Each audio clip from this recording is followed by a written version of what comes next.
और वहीं करनाल में तिरंगा बेचने के मामले समेत प्रदेश के तमाम मसलों पर कांग्रेस वर्किंग कमेटी की सदस्य कुमारी सैलजा ने जनता टीवी से खास बातचीत की है। क्या कुछ उन्होंने कहा वो सुन लेते हैं। करनाल में एक मामला निकलकर सामने आया जहां पर राशन डिपो धारक जो है लोगों को जबरन तिरंगा बेचता हुआ नजर आ रहा था और उस पर सरकार ने संज्ञान भी लिया। उस राशन डिपो धारक का जो लाइसेंस है वो जो है खत्म कर दिया गया। हमारे साथ बात करने के लिए कुमारी शैलजा है, हरियाणा कांग्रेस की पूर्व अध्यक्ष है, कांग्रेस वर्किंग कमेटी की सदस्य भी है। मैम, इस मामले को किस तरीके से देख रहे हैं? सरकार एक अभियान चला रही है हर घर तिरंगा, लेकिन जबरन जो है तिरंगा बेचा जा रहा है।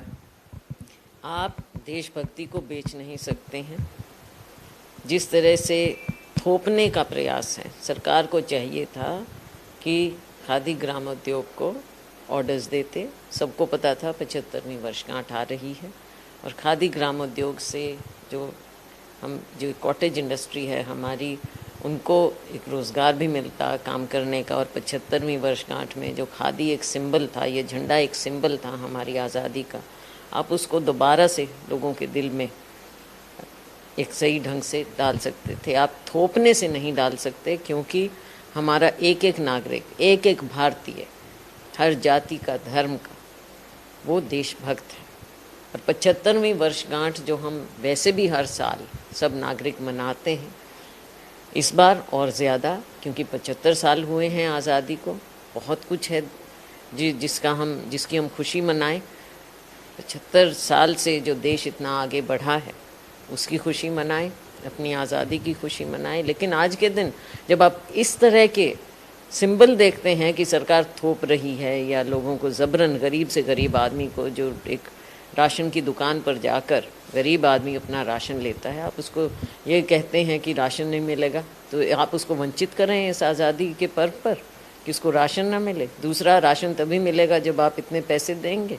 तो इसमें सरकार को सामने आना चाहिए, माफ़ी मांगना चाहिए, क्योंकि किसी डिपो होल्डर की हिम्मत नहीं हो सकती कि वो इस तरह का कार्य करे जब तक प्रशासन की ओर से कोई डायरेक्शन ना हो।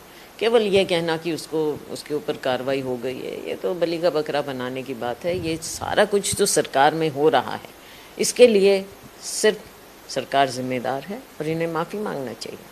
मैम, विधानसभा का सत्र चल रहा है। विधानसभा के सत्र में जो विधायक हैं, जो जगदीश नैयर, उन्होंने सरकार की कार्यप्रणाली पर कहीं ना कहीं सवाल उठाए हैं। सत्ता पक्ष के, हालांकि वो विधायक, वो कह रहे हैं कि जो कार्य होने चाहिए विधानसभा क्षेत्र में वो कार्य नहीं हो पा रहे हैं। सड़कें बनाने की बात हो या फिर अन्य चीज़ों की बात हो, इसके साथ साथ वो ये कह रहे हैं कि इसका नुकसान जो है कहीं ना कहीं आने वाले चुनाव में जो है होता हुआ नजर आ सकता है। इसको किस तरीके से देखें? ये वो बात है जो आम जनता हरियाणा की चिल्ला चिल्ला कर बोल रही है। ये वो बात है जिस मुद्दे को कांग्रेस जन बार बार उठा रहे हैं और आज इन्हीं के विधायक ने इन्हें आईना दिखाया है।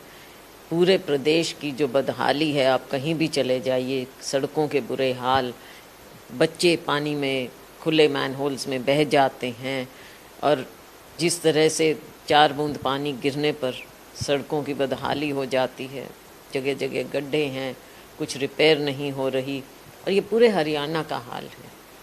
आज इनका अपने विधायक, एक माननीय विधायक जो, जैसा आपने कहा, सत्ता पक्ष के हैं, वो बता रहे हैं, वो अपना दुखड़ा रो रहे हैं सार्वजनिक रूप से।